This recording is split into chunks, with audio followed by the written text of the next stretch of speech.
महर्षि आप आचार्य प्रद्युम्न जी हैं। आप स्वामी रामदेव जी के गुरुदेव भगवान हैं।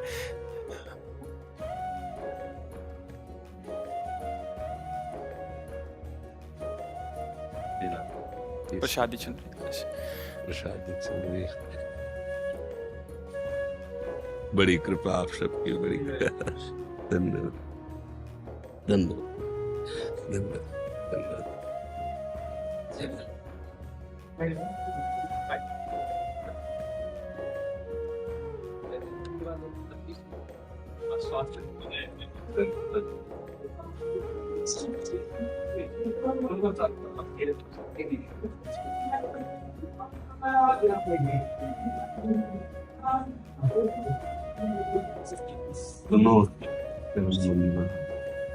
आप बस जैसे आप सब दर्शन दिए तो लगता है हाँ हमारी लाडली कृपा कर रही है। हाँ, इसका लाडली कृपा के इसका प्रतीक ये है कि आप सब हमें कृपा करके दर्शन देते हैं। हमको ये सदैव ध्यान रखना है कि हम किनके दास हैं और दास का क्या कर्तव्य पद। जिन सुरपति नरपति लोकपति जिनके भावे घास और रहे परमानंद में आपने स्वामी की ठसक में बिल्कुल मस्त, कोई संकोच, कोई विषाद, कोई शोक, कोई भय रामदास को नहीं मिला। क्या बात है, जो भगवान का दास है।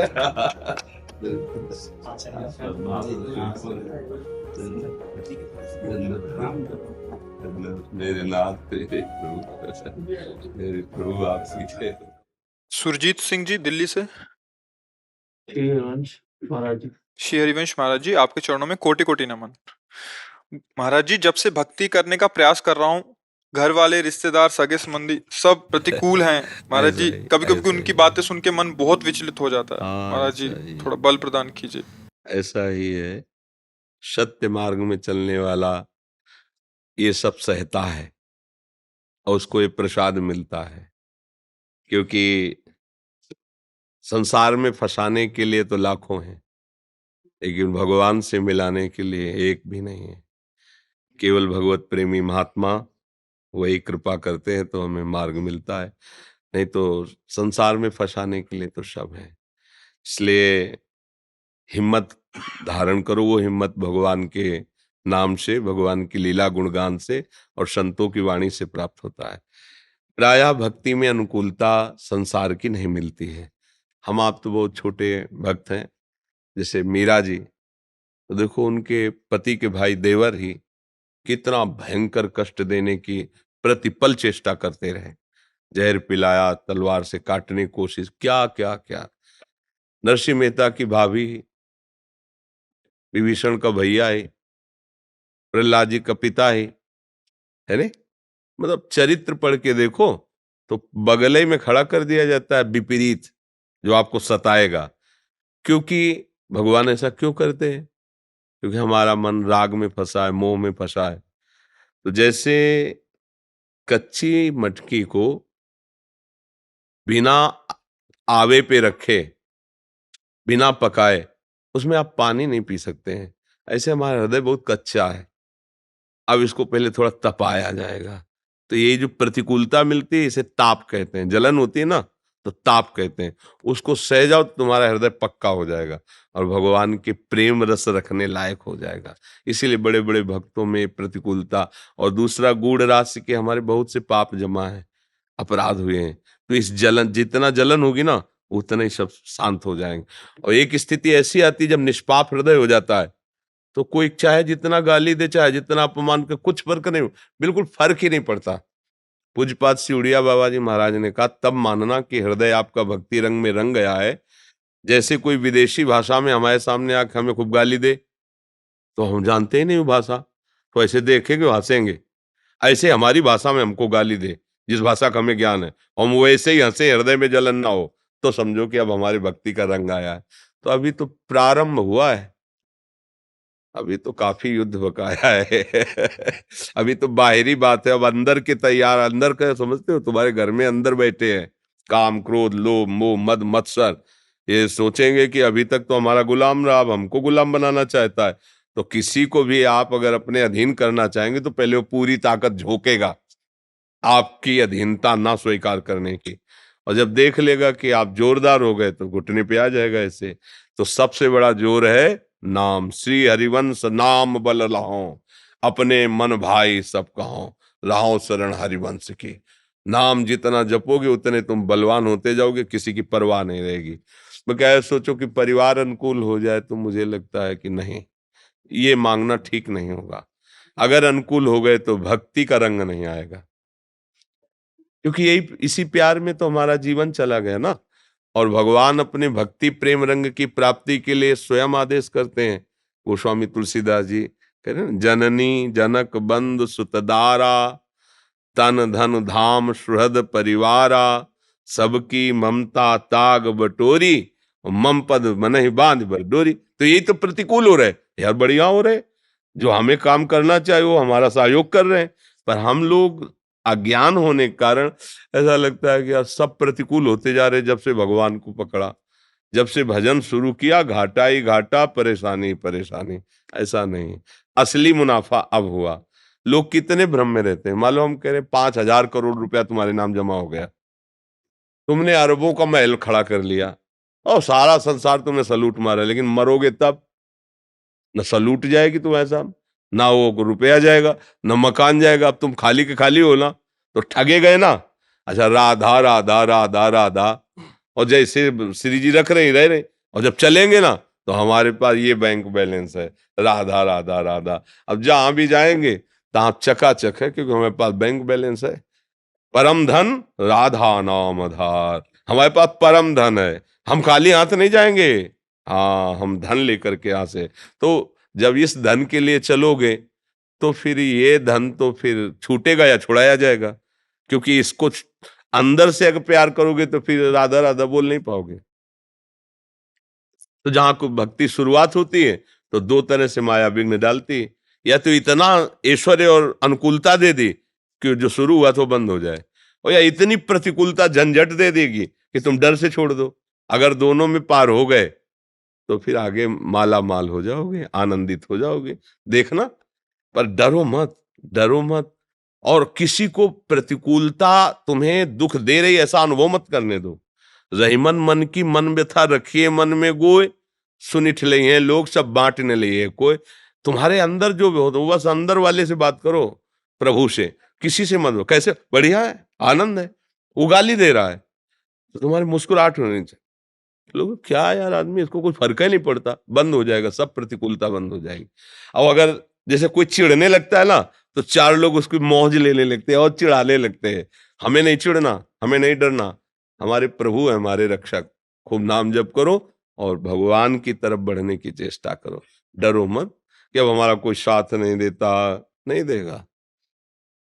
इस राह में केवल गुरुदेव, गुरुदेव के वचन, ये साथी हैं और कोई साथी नहीं, पक्का मान लेना।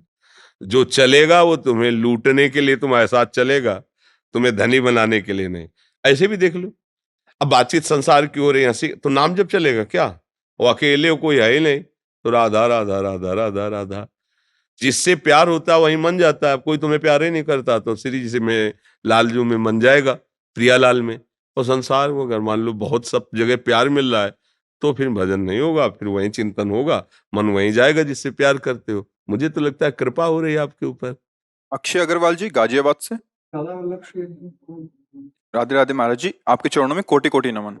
गुरुदेव, इस संसार में हर किसी को आर्थिक दृष्टि से तोला जाता है और इसके लिए हमें आर्थिक उन्नति करनी पड़ती है, लेकिन अध्यात्म के अनुसार हमें अपने भोग के विषय कम करने चाहिए। गुरुदेव, इन दोनों में कैसे बैलेंस बनाया जा सकता तो है? आर्थिक स्थिति बढ़ाइए, लेकिन सेवा के लिए बढ़ाइए, माता पिता परिवार की सेवा के लिए बढ़ाइए।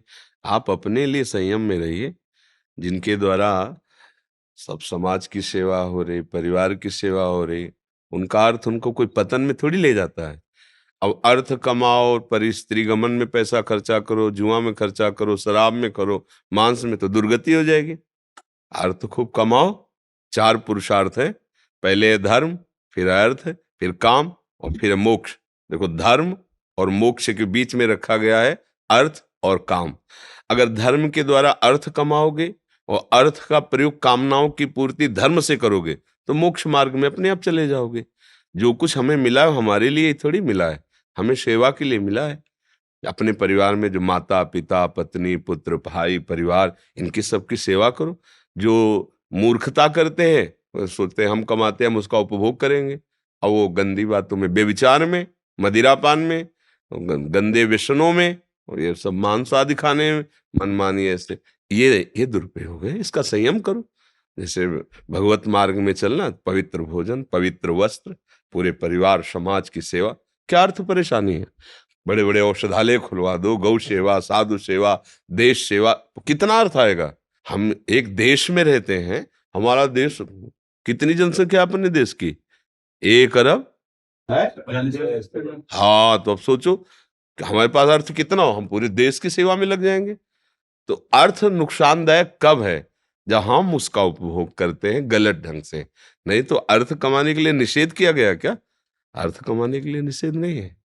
अर्थ का प्रयोग अपने लिए, हाँ, अच्छे कपड़े पहनो, अच्छा भोजन पाओ, सात्विक वृत्ति से रहो, और शेष दूसरों की सेवा के लिए भगवान ने तुम्हें दिया है, वैसा करो, तो इसमें कोई परेशानी नहीं। अब आप स्वयं दुरुपयोग करेंगे तो कैसे? फिर अर्थ की सार्थकता क्या हुई? दुरुपयोग दुरुपयोग तो नहीं होना चाहिए ना।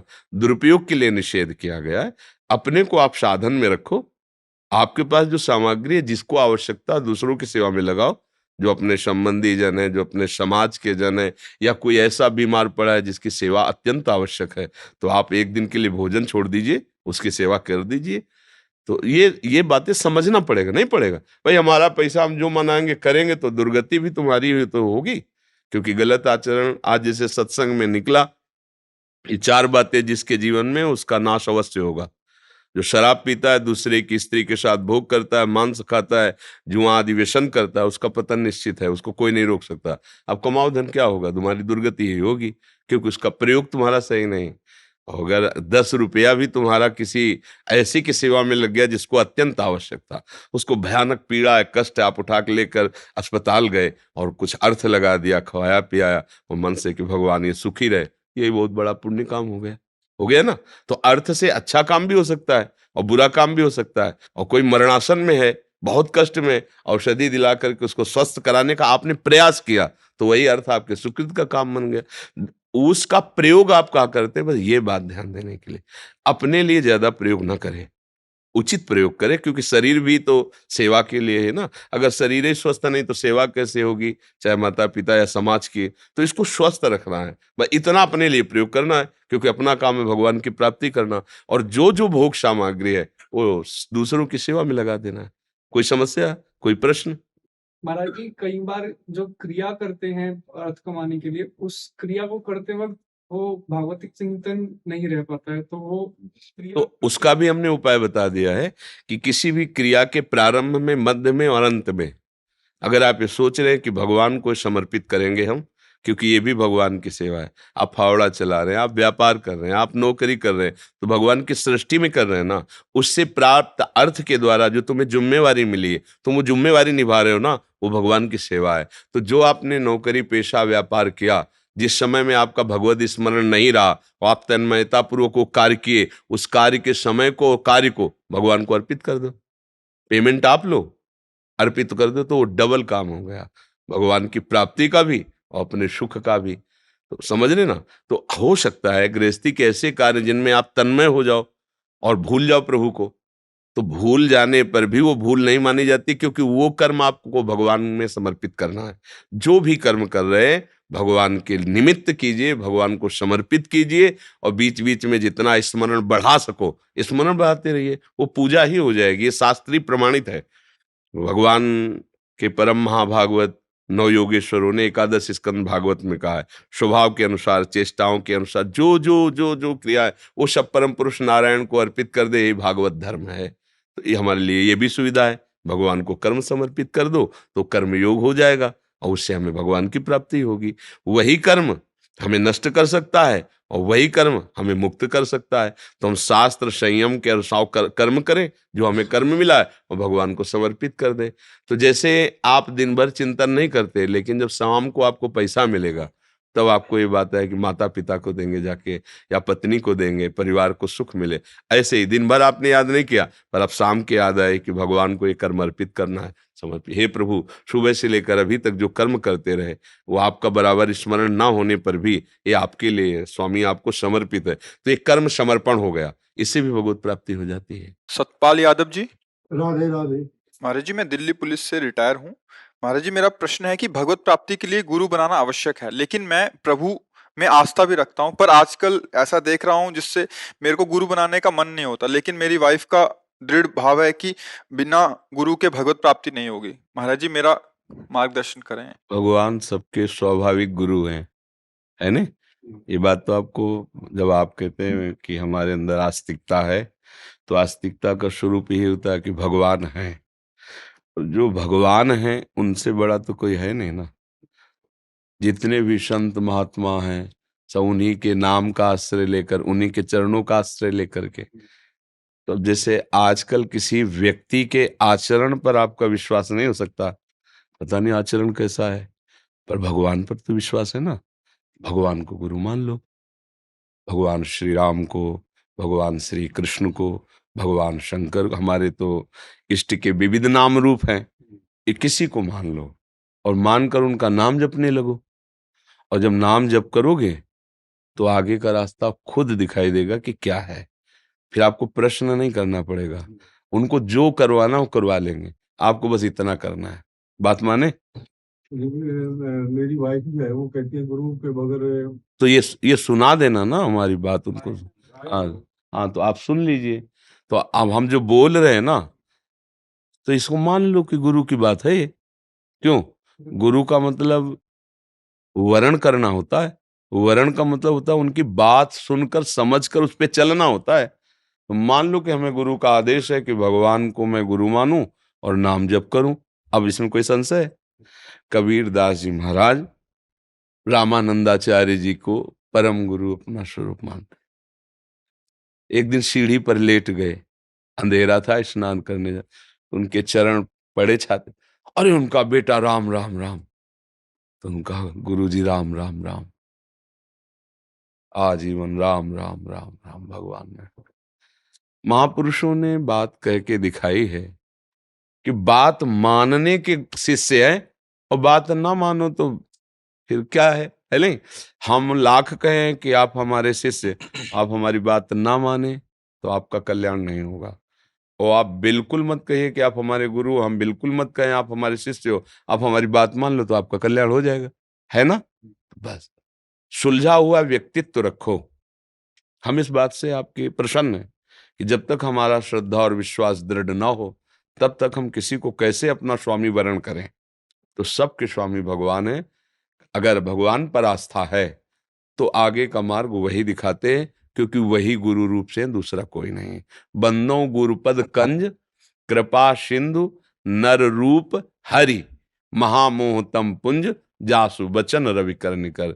जिनके बचन रूपी सूर्य का प्रकाश होने पर हृदय के अज्ञान अंधकार का नाश हो जाता है, ऐसे हरि स्वरूप गुरुदेव को मैं नमस्कार करता हूँ। गुरुदेव हरि, ये कहने को दो शब्द हैं, वही हरि है। जीव कभी गुरु नहीं हो सकता, ईश ही गुरु होता है। तो जो भक्तजन भगवान के भजन में तन्मय होकर भगवत स्वरूप हो गए, अब उनमें और प्रभु में अंतर नहीं। वो तस्मित तज्जने भेदा भावात, भगवान और भगवान के भजन में तन्मय हुए महापुरुष एक ही होते हैं। तो वास्तविक हम गुरु भगवान को ही मनाते हैं, उन्हीं को मानते हैं। आप चलते चले जाओ, इनके गुरु इनके गुरु इनके गुरु इनके, तो आखिरी में जब पहुंचोगे तो सबके गुरु बैठे हुए हैं, भगवान ही तो है ना। बस भगवान को मानने में कोई अश्रद्धा और संशय तो नहीं है। हाँ, खूब नाम जप करो, जो तुम्हें नाम प्रिय लगे उन्हीं भगवान को गुरु मान लो। और उनको जरूरत होगी ना तो तुम्हारे हृदय में आके ऐसी प्रेरणा करेंगे कि आपका मन प्रसन्न हो जाएगा, सारी प्रश्न उत्तर खत्म हो जाएंगे और आप मन वचन कर्म से गुरु का वरण कर लेंगे। अगर उनको जरूरत नहीं है तो वही परम गुरु है, आपको अपने पास बुला लेंगे, भगवत प्राप्ति हो जाएगी, इसमें कोई संशय नहीं। पर हम आपकी पत्नी की प्रशंसा करते हैं कि भगवान की आपके ऊपर कृपा है, जो आपको ऐसी पत्नी मिली जो आपको सतमार्ग में चलने के लिए प्रेरित करती है। ये यही भगवान की कृपा होती है। कहीं ना कहीं कोई रिश्ते नाते में भगवान हमें ऐसा दे देते हैं कि हम ना भी चाहें तो भी वो प्रेरित करके हमें भगवान के मार्ग। सच्चा साथी तो वही है जो अपने साथी को उत्तम मार्ग दिखाए। हाँ, तो पत्नी अर्धांग कही जाती है, तो सच्चा स्वरूप उसका यही, आप गुरु बनाइए और भगवान का भजन कीजिए, नहीं कल्याण नहीं होगा। ये बात सच्चे मित्र के द्वारा होती है। तो वास्तविक हम आपकी पत्नी को नमस्कार करते हैं कि वो आपके प्रति ऐसा भाव रखिए कि आपका कल्याण, आप हमारे पति हो, आप सुखी रहो। तो परम सुखी तभी होगे जब भगवान की प्राप्ति होगी। भगवान की प्राप्ति तभी होगी जब कोई मार्ग दिखाने वाला होगा। ये उसकी बहुत उत्तम सलाह है। पर ये सलाह आप धारण करो, प्रथम सीढ़ी में पैर रखो, आखिरी तक पहुंच जाओगे जहां उन्हें पहुंचाना है। डॉक्टर अंकित चतुर्वेदी जी। श्री राधे।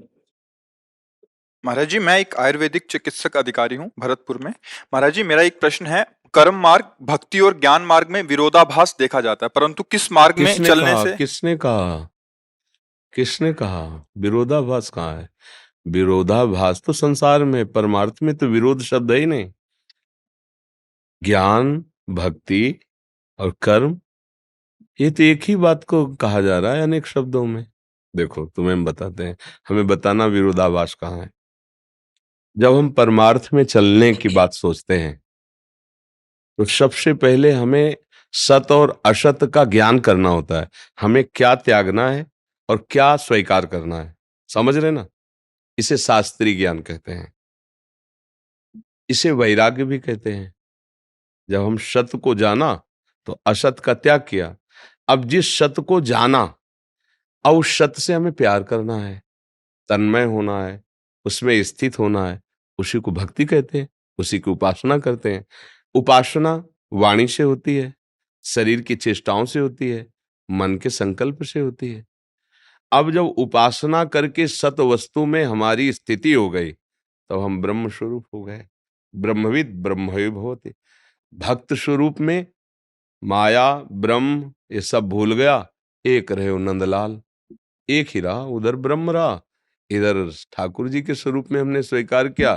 तो माया नहीं, ब्रह्म नहीं, नहीं जीव नहीं काल, अपनी सुधि नारे एक रहे नंदलाल। मुझे तो कोई भी विरोधाभास नहीं नजर। आपको आया क्या नजर विरोधाभास? जैसे प्रभु जी, जैसे ज्ञान नहीं है और कर्म करे जा रहे हैं, जैसे ये पंखा चल रहा है, इसको ज्ञान नहीं है कि मैं क्या कर रहा हूँ, मतलब ये तो बस चल ही जा रहा है, ये इसको पंखा चल रहा है, तुम कर पंखा थोड़ी हो। तुम तो विवेकवान हो, इसमें विवेक है क्या? इसका उदाहरण मत दो, इसका उदाहरण उससे नहीं लगे, बेमतलब मूर्खता वाली बात नहीं। पंखा और तुम में अंतर है। पंखा एक जड़ वस्तु है जिसको हम चलाते हैं, बिजली के पावर से ऑन ऑफ हम करते हैं। तो तुम पंखा थोड़ी हो, तुम तो विवेकवान व्यक्ति हो। अब उदाहरण दीजिए जिसके द्वारा कर्म होता है, तुम्हें समझाएं। अंतःकरण चतुष्टय होता है, मन, बुद्धि, चित्त और अहंकार। बुद्धि का कार्य होता है निश्चय करना, मन का कार्य होता है मनन करना, चित्त का कार्य होता है चिंतन करना, अहंकार का कार्य होता है क्रिया को स्वीकार करना, कर्ता भोक्ता भाव। ये मूल आत्मा की बात कह रहे हैं, अभी ज्ञानी की बात नहीं कर रहे हैं। अब हमें बुद्धि से निश्चय करना है कि किसे क्रिया विधान कहते हैं और किसे क्रिया निषेध कहते हैं। तस्मात् शास्त्रम प्रमाणम ते, कैसे जानोगे? तो सत्संग कीजिए, शास्त्र स्वाध्याय कीजिए, उससे पता चलेगा कि क्या कर्म करना चाहिए और क्या कर्म नहीं करना चाहिए। अब जब जान गए कि जो नहीं करना है उसका त्याग करना है और जो करना है उसकी उपासना करनी है, उसी में हमें अनुराग प्राप्त करना है, तो वही जो करना चाहिए उस कर्म को जब हम करते हैं तो हमारे अंदर का अहंकार निर्मल होता है। तब हमारा भाव खत्म हो जाता है कि मैं करता हूं। उसको दिखाई देता है कि तीनों गुणों के द्वारा गुणानुगुण वर्तन्ते मनुष्या पार्थ सर्वसा। अब वो उसके अंदर ज्ञान हुआ कि अभी तक जो मैं कर्म का कर्ता मानता रहा वो तो मैं हूं ही नहीं, ये तो हो रहा है। प्रकृति के तीन गुणों की प्रेरणा से, सात्विक राजसिक तामसिक गुण हो की प्रेरणा से कर्म हो रहा, मैं इसका दृष्टा हूं, मैं असंग हूं। अब वो ज्ञान में पहुंच रहा है, अब अपने स्वरूप में पहुंच रहा है। भक्त इसी को देखता है कि भगवान की कृपा, गुरुदेव की कृपा से मुझे सतमार्ग का ज्ञान हुआ। अब उन्हीं की कृपा से सतमार्ग का आश्रय लेकर आराधना करूं। मेरे में तो बल नहीं, अगर मैं करता होता तो पहले कर लेता। ये तो गुरु की कृपा। इसका भी अहंकार गलित हो गया। जहां अहंकार गलित हुआ, शुद्ध परमार्थ जागृत हो गया। अहंकार विमूढ़ आत्मा करता हमिति मन्यते, मैं ऐसा करता हूं, मैं ऐसा करूंगा, मैंने ऐसा किया, ये अहंकारी मूढ़ आत्मा का वचन है। इसमें विरोधभास कहाँ है? हमें विरोध बताओ। आपको लग रहा है विरोध? नहीं प्रभु जी। आप हमें बताइए, आप आए हो संशय निवृत्ति के लिए, तो आपके हृदय में कोई संशय नहीं रह जाना चाहिए इस विषय में। मतलब तीनों को लेके साथ में अपन चलें तो तीनों के साथ क्या भैया, जब हम आंख खोलते हैं, कुछ दृश्य देखते हैं, तो हमें एक-एक आंख को थोड़ी आदेश देना पड़ता है। वो एक ही लक्ष्य होता है। लक्ष्य की तरफ चलो तो असत का त्याग, त्याग में जो अनुराग है, जिसे सत्य जाना, उसकी उपासना, तीनों बात एक ही तो है ना, अलग कहाँ है? अब उसे अलग-अलग करके जो वर्णन किया जाता है, वो बुद्धि का केवल खेल होता है। वो आंतरिक सिस्टम में नहीं होता है। सिस्टम में होगी तो एक ही बात है। हम बोल रहे हैं, आपको देख रहे हैं, हाथ चेष्टाएँ कर रहे हैं, हम कुछ कर रहे हैं क्या? स्वाभाविक जहाँ जैसा-जैसा हो रहा है ना, ऐसे ही बिल्कुल ये यंत्रवत चल रहा है। अब सब थोड़ा मतलब अभी आप मानसिक धरा पर बात कर रहे हैं, थोड़ा आध्यात्मिक धरा पर आइए, फिर उससे बात करो। फिर आगे चल कर के कुछ कुछ हमें आज तक अलग नहीं लगा है, कुछ नहीं लगा, कोई संप्रदाय, कोई महापुरुष के वचन।